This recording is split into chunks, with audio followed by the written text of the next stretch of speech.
Assalamualaikum warahmatullahi wabarakatuh.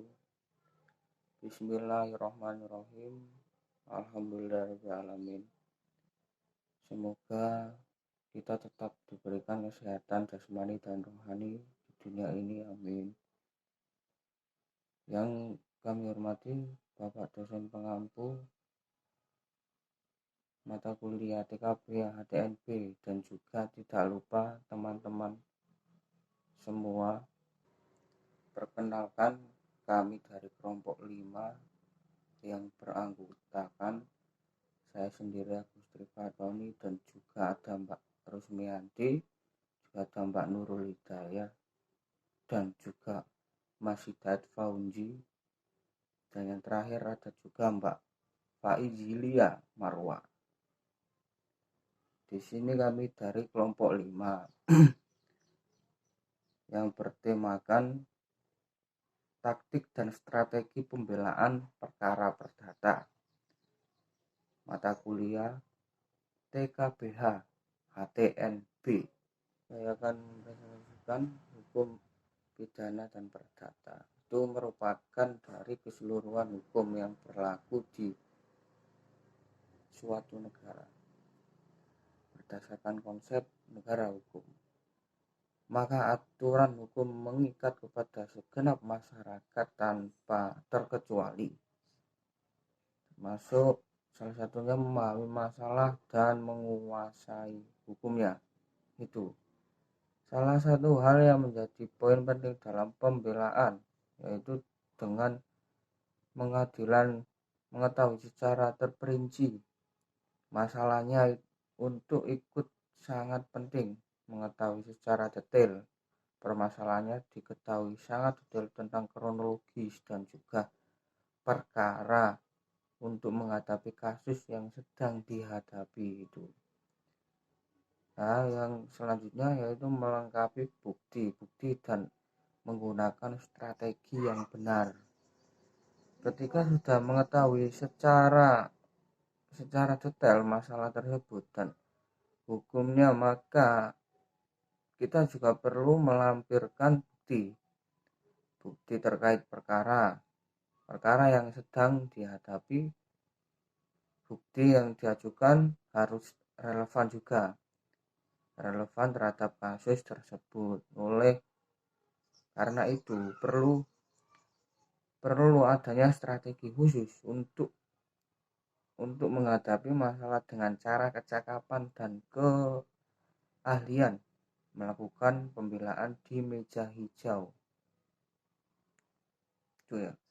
Dan yang ketiga, melakukan pembelaan yang berkualitas.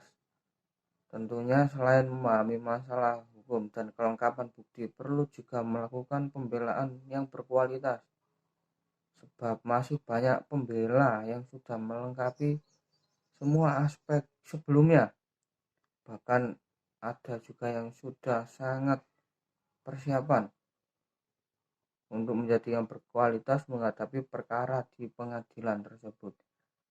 Hal tersebut membuat kesempatan menang di pengadilan lebih kecil karena tidak berkualitas kalau kurang persiapan. Dan yang terakhir yaitu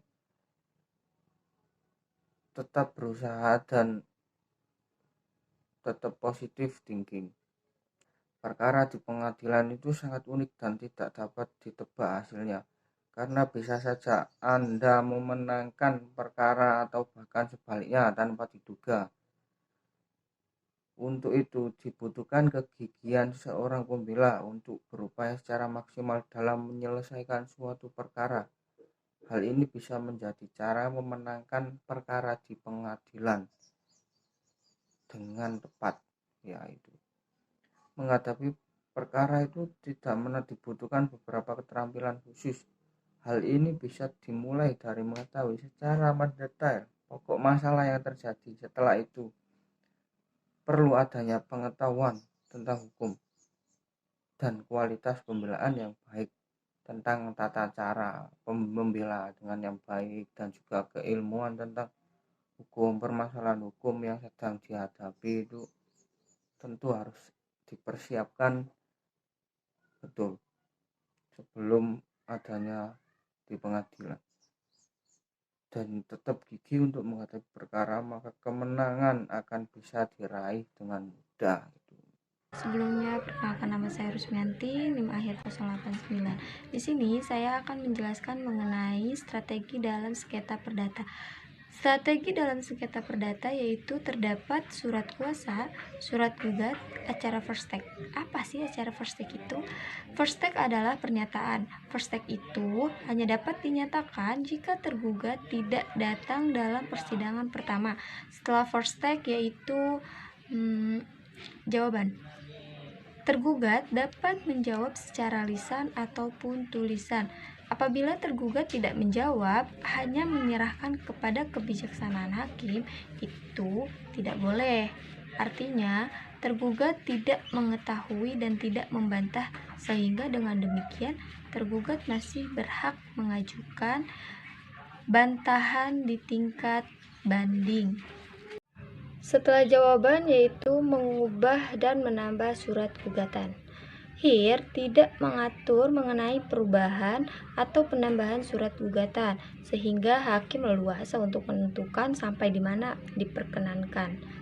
Perubahan dan penambahan diizinkan jika yang pertama yaitu kepentingan kedua belah pihak jangan sampai dirugikan. Jika dirugikan, berarti perubahan tersebut tidak akan diizinkan, terutama pada tergugat dalam membela diri. Yang kedua yaitu tidak mengubah atau menambah posita. Contohnya dari posita yang semula diubah menjadi posita yang baru. Yang ketiga yaitu proses dengan pihak ketiga. Proses dengan pihak ketiga diatur dalam RV pasal 279 sampai dengan pasal 282. Syarat pihak ketiga masuk dalam proses ialah berkepentingan, yang artinya jika tidak berkepentingan bagaimana masuk, gitu, seperti itu. Jika dia tidak mencampuri proses atau dengan cara mencampuri proses, dia mempertahankan kepentingannya. Kepentingannya itu yaitu ada fogging, yaitu pihak ketiga akan membela pihak penggugat atau tergugat. Yang kedua yaitu to sein comes, yaitu pihak ketiga tidak membela salah satu pihak, baik penggugat ataupun tergugat, melainkan membela kepentingannya sendiri.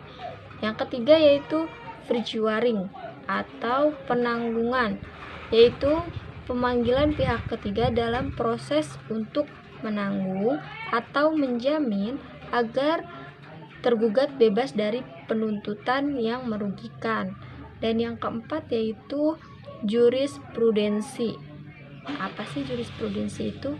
Yaitu jurisprudensi penarikan pihak ketiga dalam perkara. Perkenalkan, nama saya Latifah Marwa dengan NIM 33030190084. Nah, di sini saya akan menjelaskan tentang proses penyelesaian perdata. Di antaranya dapat dilakukan dengan yang pertama yaitu proses acara mediasi. Nah, mediasi adalah salah satu alternatif penyelesaian sengketa. Ada dua jenis mediasi. Yang pertama yaitu mediasi di dalam pengadilan dan yang kedua mediasi di luar pengadilan.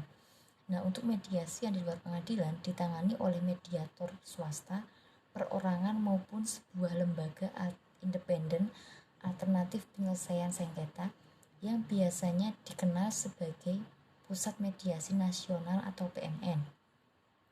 Nah, untuk mediasi yang berada di dalam pengadilan diatur oleh Peraturan Mahkamah Agung atau Perma nomor 1 tahun 2008 yang mewajibkan ditempuhnya proses mediasi sebelum pemeriksaan pokok perkara perdata dengan mediator terdiri dari hakim-hakim. Nah, hakim-hakim pengadilan negeri tersebut yang tidak menangani perkaranya. Proses mediasi pada dasarnya tidak terbuka untuk umum, kecuali para pihak menghendaki lain. Nah, untuk kelebihan dari mediasi ini yaitu yang pertama, lebih sederhana daripada penyelesaian melalui proses hukum acara perdata. Yang kedua lebih efisien, yang ketiga waktunya singkat, dan keempat, akses yang luas bagi para pihak yang bersengketa untuk memperoleh rasa keadilan. Yang selanjutnya yaitu proses acara gugatan. Gugatan harus diajukan dengan surat gugat yang ditandatangani oleh penggugat ataupun kuasanya yang sah dan ditunjukkan kepada Ketua Pengadilan Negeri. Gugatan disampaikan kepada Pengadilan Negeri, kemudian akan diberi nomor dan didaftarkan dalam buku register setelah penggugat membayar pajak biaya perkara yang besarnya ditentukan oleh Pengadilan Negeri yang tercantum pada pasal 121 HIR.